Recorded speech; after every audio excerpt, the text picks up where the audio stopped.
حاضرین گرامی، پہلے کچھ نفوس کی بات کر لیں، پھر میں اس طرف آتا ہوں۔ یہ جانوروں کا تصور بڑا لطیف نکتہ ہے، بہت مزہ آئے گا کہ وہ 7 جنم، یہ آپ کے حصے کی شاید پہلی بار عرض کر رہا ہوں، یہ 7 نفوس کا تذکرہ پہلے کرتے چلے۔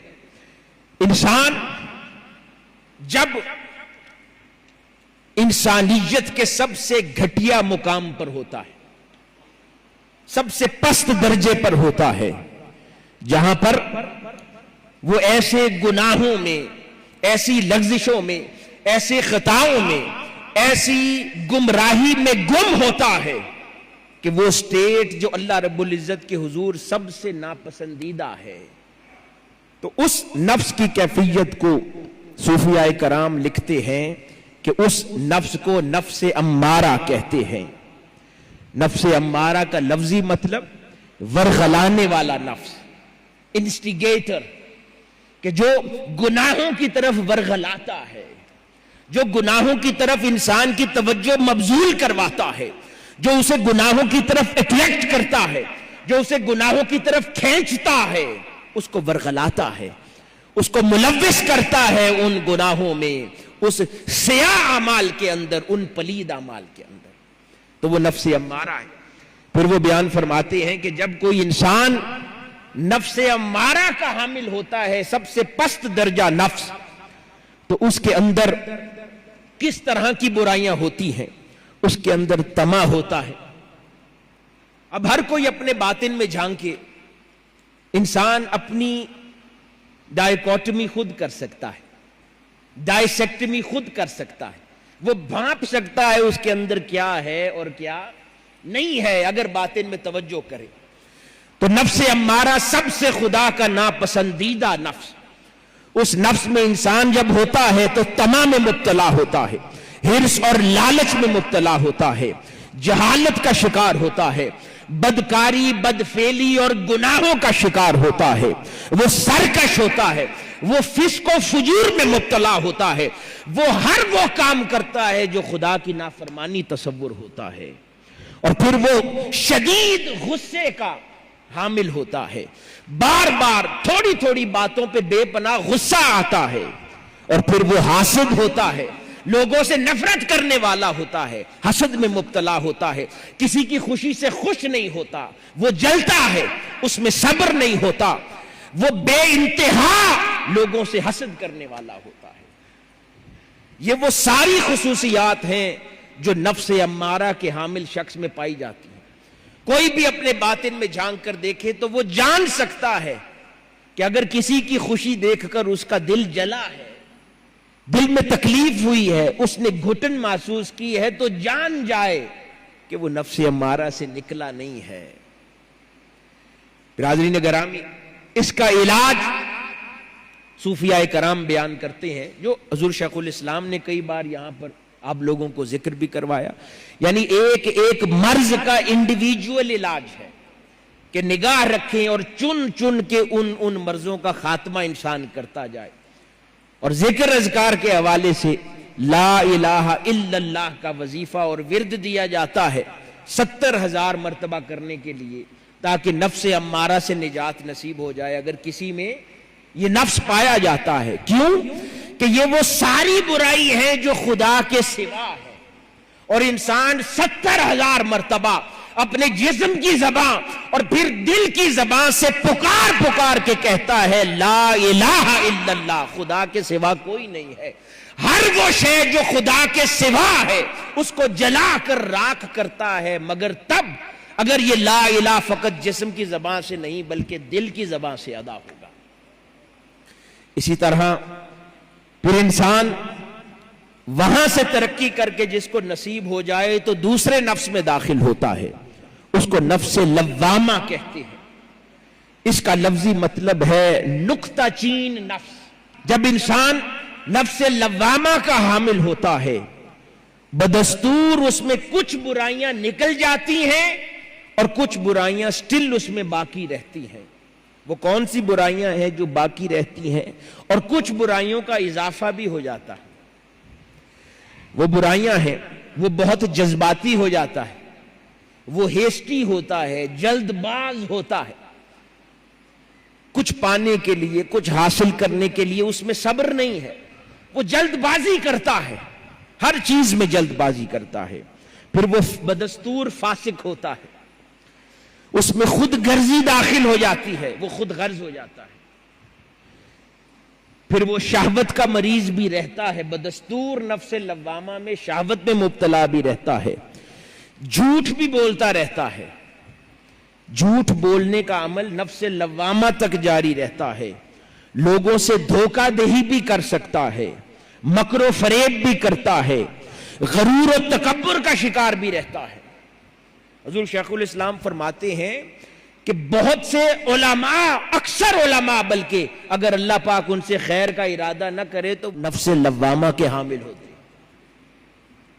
علماء اکثر ان میں سے اگر اللہ پاک ان کے ساتھ خیر نہ کرے اور وہ فقط عالم دین ہو جو صبح و شام ہم ممبر رسول پہ تماشا دیکھتے ہیں، وہ نفس لوامہ کے حامل ہوتے ہیں. ان میں غرور و تکبر بھی ہوتا ہے، خود پسندی بھی ہوتی ہے، خود غرضی بھی ہوتی ہے، اور اس میں جبر ہوتا ہے، سختی کرتا ہے لوگوں کے ساتھ، اپنی بات منوانے کی سختی کرتا ہے، اپنی بات انفورس کرنے کی سختی کرتا ہے، لوگوں کے اوپر اپنی بات امپوز کرتا ہے. یہ وہ ساری خصوصیات نفس لوامہ میں ہوتی ہیں. اس درجے پر جب کوئی اس سے چھٹکارا حاصل کرنا چاہے، وہی بات انڈیویجولی ہر مرض پہ بھی کام کرے، اور ذکر کے طور پر پھر اسم اللہ کا ورد کرتا ہے. اور اسم اللہ کا ورد پھر 60,000 مرتبہ اس کو پرسکرائب کیا گیا ہے کہ وہ اپنے زبان حال سے بھی اور زبان جسد سے بھی، دونوں زبانوں سے اللہ کو پکارے تو وہ وظیفے کا کام کرتا ہے، اور باقی پھر انڈیویجولی اپنی زندگی میں ان امراض پہ کام کرتا رہے اور خلاصی نصیب ہو جائے تو پھر وہ تیسرے نفس میں پروموٹ ہو جاتا ہے. تیسرا نفس پھر بہتر نفس ہے. تیسرا نفس بہتر نفس ہے، جس کو نفس ملہمہ کہتے ہیں. اس کا لفظی مطلب ہے القاء کرنے والا یا حوصلہ افزائی کرنے والا. یعنی اس تیسری منزل سے حوصلہ افزائی شروع ہو جاتی ہے. جب انسان نفس لوامہ کراس کرتا ہے اور اس کی باطنی کیفیت نفس ملہمہ پر فائز ہوتی ہے تو اس کی پھر اللہ پاک کی بارگاہ سے حوصلہ افزائی کی جاتی ہے، کبھی نیک بشارات کی صورت میں، کبھی نیک خوابوں کی صورت میں، کبھی اس کے مدد کے ذریعے، کبھی اس پر انعام ہوتا ہے، کبھی اس کو پریشانیوں سے ازالہ دیا جاتا ہے، پھر اس کو کبھی کبھی نیک بشارتیں نصیب ہوتی ہیں، اس کی حوصلہ افزائی ہونا شروع ہو جاتی ہے، اور اس کا پھر دھیان اور ملہمہ میں لگتا ہے. اور اس نفس کے حاملین کے اندر پھر بری خصلتیں چھٹنے لگتی ہیں اور اچھی خصلتوں کا ظہور ہونے لگتا ہے، اچھی صفات کا ظہور ہونے لگتا ہے. مثال کے طور پر نفس ملہمہ کے حاملین، ان میں عاجزی اور انکساری بڑھ جاتی ہے. حاضرین گرامی ذرا غور کیجئے ان باتوں پر. ہم سمجھتے ہیں 4 دن اچھے اعمال کر لیں، اعتکاف بیٹھ لیں، رمضان کے 30 روزے رکھ لیں، اور نہ جانے ہمیں خیال آنے لگتے ہیں کہ اللہ کی بارگاہ میں ہم کتنے قریب ہو گئے. قربت کا دار و مدار اعمال پر نہیں ہے فقط، بلکہ اپنے اندر باطن میں جھانک کر دیکھے. ہر کوئی ہم میں سے، ہر شخص جھانک کر دیکھے کیا یہ خصلتیں ہمارے اندر ہیں یا نہیں ہیں، یہ بری خصلتیں باقی رہ گئی ہیں یا نہیں رہ گئی، اچھی باتیں داخل ہوئی ہیں یا نہیں ہوئی. تب فیصلہ کیا جا سکتا ہے کہ اس نے اللہ کی قرب کی راہ میں، اس منزل کی راہ میں اس نے کوئی سفر طے کیا ہے یا نہیں. تو حاضرین گرامی، جب وہ نفس ملہمہ پر فائز ہوتا ہے اس وقت اس میں عاجزی اور انکساری آ جاتی ہے. کسی میں غرور و تکبر دیکھو، کسی کی گردن اکڑی دیکھو، جو تم سے صحیح انداز میں مصافحہ کرنا نہ جانتا ہو، وہ عاجزی کا پیکر نہ ہو، تکبر اور رعونت میں مبتلا ہو، وہ سب کچھ ہو سکتا ہے، وہ نفس ملہمہ کا امین نہیں ہو سکتا، وہ کہیں پھر پیچھے گھوم رہا ہے. حاضرین گرامی، اسی طرح اس کے اندر پھر توبہ کا ذوق اور شوق داخل ہو جاتا ہے. وہ توبہ جس کا درس حضور فرما رہے ہیں، حضور شیخ الاسلام روز، پھر وہ توبہ کی طرف مائل ہوتا ہے. پھر اگر کبھی یہ نہیں کہ اس سے خطائیں سرزد ہونا بند ہو جاتی ہیں، نہیں، اب اگر چھوٹی خطا ہو بھی جائے وہ پھر توبہ کی طرف دوڑتا ہے، وہ اللہ کے حضور توبہ استغفار کی طرف لوٹتا ہے، روتا ہے، گریہزاری کرتا ہے، مناجات کرتا ہے، اور اللہ کے حضور فوری خیال آ جاتا ہے، شرمندہ ہو جاتا ہے اس کے حضور۔ تو یہ بھی نفس ملہمہ کی خاصیتوں میں سے ہے۔ پھر اس میں تحمل اور برداشت پیدا ہو جاتی ہے۔ نفس لوامہ میں جلد باز تھا، ہیسٹی تھا، ہر شے اسے بہت جلدی چاہیے تھی۔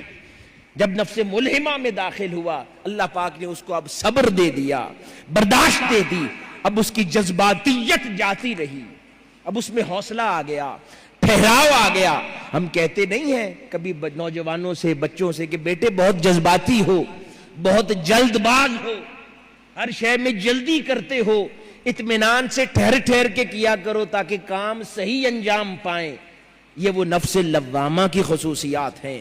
نفس ملہمہ یا اس سے اوپر کا آدمی ٹھہراؤ والا ہوتا ہے، وہ سمندروں کی طرح ٹھہرا ہوتا ہے، وہ ہر لمحہ طغیانی میں نہیں رہتا، بہت کم طغیانی آتی ہے، نہیں تو ایک سمندر اپنے اندر نہ جانے کیا کچھ سمیٹ کے پھر بھی اطمینان سے بیٹھا ہوتا ہے۔ تو حاضرین گرامی، اس کے اندر پھر برداشت آ جاتی ہے، کوئی اس کے ساتھ زیادتی بھی کر لے صبر کرتا ہے، بدلہ نہیں لیتا، عجز میں رہتا ہے، انکساری میں رہتا ہے، گریہزاری میں رہتا ہے، گردن جھکی رہتی ہے، وہ پیکر عجز و نیاز بن جاتا ہے جب وہ نفس ملہمہ کا امین ہو جاتا ہے۔ اور اس سٹیج پر اس کو آگے جانے کے لیے جو وظیفہ درکار ہوتا ہے پھر وہ ہو کا وظیفہ ہے، جیسے ہم کہتے ہیں اللہ ہو، پھر وہ ہو کا ورد کرتا ہے، اور اس کے لیے عدد 50,000 آیا ہے کہ وہ 50,000 بار ہو کا ورد اپنی زبان سے کرتا ہے۔ اگر کوئی 50,000 کرے اور کہے جی فرق نہیں پڑا، اس کا مطلب ہے اس کے وظیفے نے اثر نہیں کیا، ابھی جس طرح وہ ہو دل سے نکلنی چاہیے تھی ویسے نہیں نکلی۔ تو وہ ہو کا ورد کرتا ہے جس سے اللہ رب العزت اس کو پھر چوتھے درجے میں داخل فرماتا ہے۔ اور وہ قرآن مجید کی آیت جو میں نے گفتگو کی ابتدا میں تلاوت کی، اللہ رب العزت پھر چوتھے درجے میں جب اسے داخل کرتا ہے تو کتنا پیارا اس سے خطاب فرماتا۔ پہلے نفوس کا ذکر کیا، قرآن میں نفس امارہ کا ذکر کیا، وہ بھی بطور تعریف آیا، پھر نفس لوامہ کا ذکر کیا، وہ بھی بطور ڈیفینیشن آیا، پھر نفس ملہمہ کا تذکرہ بھی اسی انداز میں کیا۔ یہ پہلا نفس چوتھا نفس مطمئنہ ہے، جہاں پر پھر براہ راست خدا بندے کو اس قابل سمجھتا ہے کہ ہاں اب میں اس سے خطاب کر سکتا ہوں۔ وہاں وہ اسے ندا دیتا ہے یا ایتھا النفس المطمئنہ، اے اطمینان پا جانے والے نفس، ارجعی الی ربک راضیۃ مرضیہ، اب تو اپنے رب کی طرف آ گیا، اب تجھے دعوت دیتا ہوں، اب تو اس قابل ہو گیا ہے کہ تجھے اپنے محبوب کا دعوت نامہ ملے، اب اس قابل ہو گیا ہے کہ تو دنیا کی مجلس سے اٹھ کے اس مولا کی مجلس میں تجھے دعوت ملے، اب تو دنیا کی مجالس سے اٹھ کے اپنے رب کی مجلس میں آ کر بیٹھ سکے، تجھے اس مجلس کی دعوت دی جاتی ہے۔ مگر ہاں جب دعوت کے لیے آنا تو تیار ہو کر آنا۔ جب دعوت نامے آتے ہیں نا، اس پہ ڈریس کوڈ لکھا ہوتا ہے، شلوار قمیض پہننا ہے، سوٹ پہننا ہے، ٹائی لگانی ہے نہیں لگانی، ڈریس کوڈ لکھا ہوتا ہے نا۔ تو دعوت نامے کے ساتھ اس نے ڈریس کوڈ بتایا ہے، کہا ہے تجھے دعوت ہے، آجا میری مجلس میں، ہاں میری مجلس کا ڈریس کوڈ ہے، اس حال میں آنا کہ تو راضیہ اور مردیہ ہو چکا ہو، تو ایسا ہو کہ تو اپنے رب سے راضی ہو اور رب تجھ سے راضی ہو، تجھ پر راضیہ کا لباس بھی ہو، تجھ پر مردیہ کا لباس بھی ہو۔ اے اطمینان پا جانے والے نفس، تجھے دعوت ہے میری مجلس کی، لیکن ڈریس کوڈ راضیہ اور مردیہ ہے، یہ پہن کر، یہ اس میں ملبوس ہو کر میری مجلس میں آ جانا۔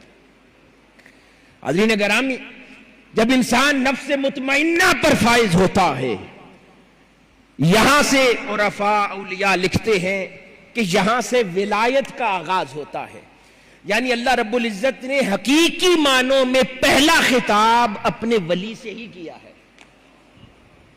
اس سے پہلے تعریفات ہیں، اس طرح ڈائریکٹ مخاطب اپنے ولی سے ہوا ہے، اس سے نیچے کسی کو اس قابل نہیں سمجھا. اور پھر نفس مطمئنہ سے ولایت کا آغاز ہو جاتا ہے، یہ انتہا نہیں ہے. جب آغاز ہوتا ہے تو اس کے اندر پھر کیا خصوصیات پیدا ہونے لگ جاتی ہیں. حاضرین گرامی، اس کے اندر اب جو ملہمہ کی خصوصیات تو آ چکی وہ واپس نہیں جاتی، اب اور آئیں گی اور برائیاں چھٹتی جائیں گی. برائیاں ملہمہ تک جا چکی ہیں، مطمئنہ کے درجے پہ پھر پیورٹی رہ جاتی ہے، مطمئنہ کے درجے پر صفائی رہ جاتی ہے. پھر ان کے اپنے درجے کے مطابق اہل اللہ کے معاملات ہوتے ہیں. جب اس درجے پر کوئی پہنچتا ہے پھر اس میں سخاوت آ جاتی ہے، پھر وہ مال کی سخاوت بھی کرتا ہے، علم کی سخاوت بھی کرتا ہے، فیض کی سخاوت بھی کرتا ہے، توجہات کی سخاوت بھی کرتا ہے. پھر اس کو اطمینان قلب نصیب ہو جاتا ہے، اس کا دل مضطرب نہیں رہتا، اس کا دل اضطراب میں نہیں رہتا، کیونکہ جب وہ ولی ہو گیا اس کو وہ شان عطا کر دی جس کے بارے میں قرآن مجید میں اللہ پاک فرماتا ہے اب ان کو نہ کوئی غم ہے نہ انہیں کوئی خوف ہے. اس لیے پھر ان کا دل مطمئن رہتا ہے، تسکین میں رہتا ہے، اطمینان میں رہتا ہے، بے چین نہیں ہوتا. کیا نہیں ہوتا؟ بے چین نہیں ہوتا. یہ شان اہل اللہ کو ہوتی ہیں جن کے دل ایک سی حالت میں رہتے ہیں، چاہے باہر جتنا ہی ہنگامہ کیوں نہ بپا ہو، چاہے گولیاں چل رہی ہوں، قتل و غارت ہو رہی ہو، ان کے دل پر ایک لمحے کا خوف نہیں آتا. وہ اسی کیفیت میں بدستور قائم رہتے ہیں، پتھر کی مانند. ان کی حیت اور حلیے میں کوئی فرق نہیں پڑتا. پھر ان میں علم و دانش کا اضافہ ہونے لگ جاتا ہے، یعنی اللہ رب العزت علم دین کا پھر فہم نصیب کر دیتا ہے نفس مطمئنہ.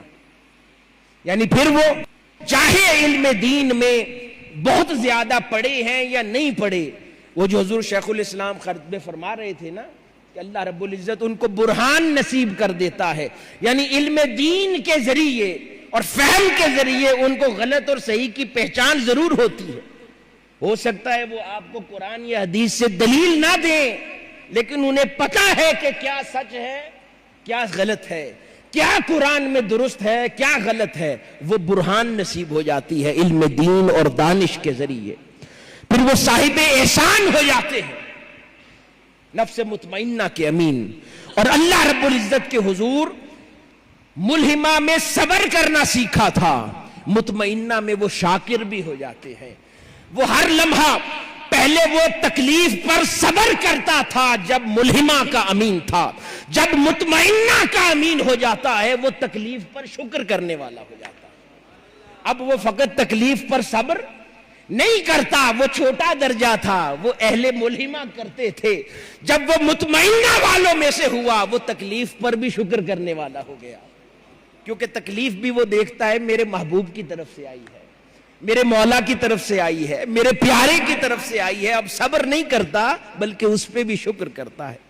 تو یعنی وہ شکر گزار ہو جاتا ہے. اور پھر حقیقت کے معاملات اور امور سے آشنا ہونا شروع ہو جاتا ہے، رمز آشنا ہوتا ہے، لوگوں کے معاملات سے جاننا شروع کر دیتا ہے، کائنات کی حقیقتوں پہ کچھ نہ کچھ واقف ہونا شروع کر دیتا ہے. اور پھر اس سے کچھ مکاشفات کا صدور بھی ہوتا ہے، دل کے معاملات بھی جانتا ہے، دیگر معاملات بشارتیں اور اللہ رب العزت کی طرف سے الہام کے طریق پر اس کو خبریں عطا کر دی جاتی. اور اس کا وظیفہ پھر حق ہے کہ وہ پھر حق کا ورد کرتا ہے 40,000 مرتبہ اگلے درجے پر جانے کے لیے. اور پھر یوں سفر کرتے کرتے وہ جب 5ویں منزل پر پہنچتا ہے تو 5ویں منزل اور نفس کو نفس راضیہ کہا جاتا ہے. اس سے نفس راضیہ سے مراد یہ ہے کہ پھر وہ ہر حال میں راضی ہو جاتا ہے اپنے رب سے، وہ اس پر راضی رہتا ہے. اس کو تکلیف آئے تو بھی راضی ہے، خوشی آئے تو بھی راضی ہے. اس کو جس حال میں رکھے وہ راضی ہے. وہ خدا کے معاملات میں مداخلت کرنے کی خواہش بھی نہیں کرتا. کسی کو دیکھے تو اس کی خواہش نہیں ہوتی کہ خدا کے نظام میں مداخلت کر دے، بلکہ وہ چاہتا ہے کہ خدا کے نظام کا حصہ بن جائے، اس کو بدلے نہ، بلکہ جیسا خدا کا نظام ہے اس سے راضی رہتا ہے اور اس میں پھر خیر ڈھونڈتا ہے، اس کی خیر کے امور دیکھنے لگ جاتا ہے۔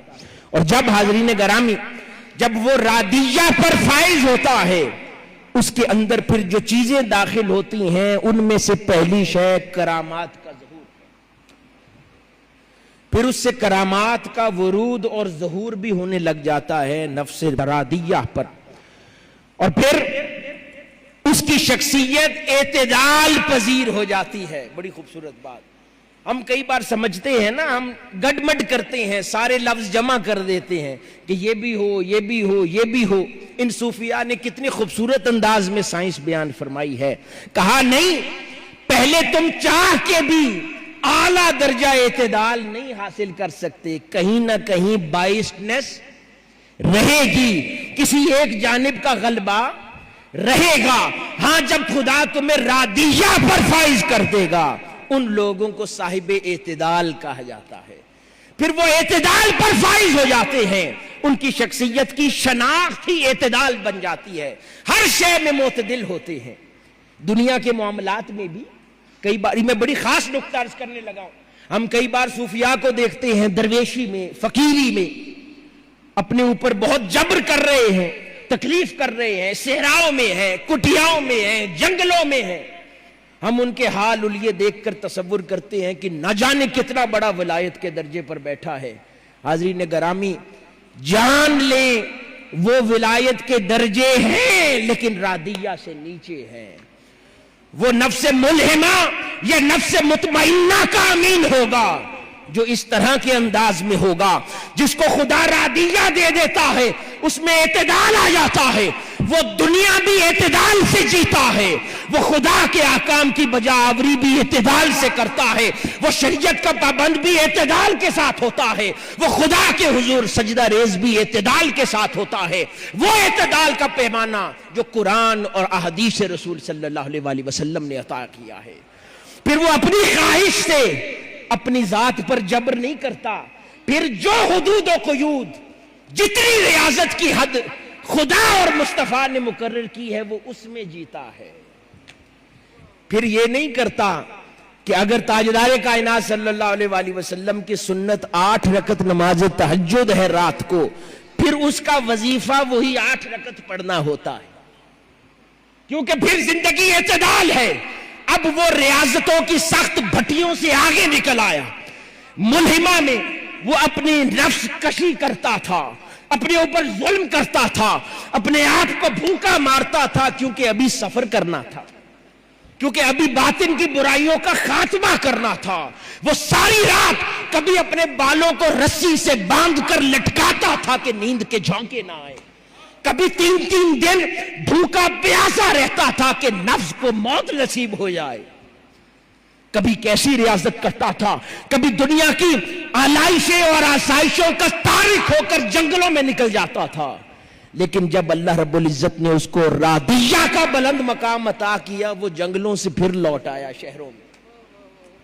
یہ جتنے بلند اہل اللہ ہیں، خواجہ غلام فرید رحمت اللہ علیہ ہوں، 13 سال آپ نے روحی کے صحراؤں میں آپ نے تکلیف اٹھائی، لیکن بڑے اہل اللہ میں سے کوئی ایسا نہیں ملے گا جو اپنی عمر کے اواخر میں پھر شہروں میں لوٹ نہ آئے ہو۔ انہوں نے زندگی کا ایک حصہ تپتے ریگزاروں میں یا جنگلات میں تکالیف اٹھاتے گزارا، وہ ان کی ریاضت تھی، لیکن جب اللہ نے پچھلے مقامات سے اٹھا کر اونچے درجوں پر اللہ پاک نے فائز کیا تو پھر شہروں میں لوٹ آئے، کیونکہ پھر ضرورت ہے اس مقام کی کہ اعتدال آ جائے۔ اعتدال وہ جو اللہ نے قرآن اور رسول اللہ صلی اللہ علیہ وسلم کی تعلیمات کے ذریعے عطا کیا۔ یہ ہماری ڈیفینیشنز گڈ مڈ ہیں، ہم اپنی پسند اور اپنی خواہشات کے مطابق تعریف ولی کی مقرر کرتے ہیں۔ اللہ اور اس کے رسول نے جو عطا کی ہے اس کو سمجھیں۔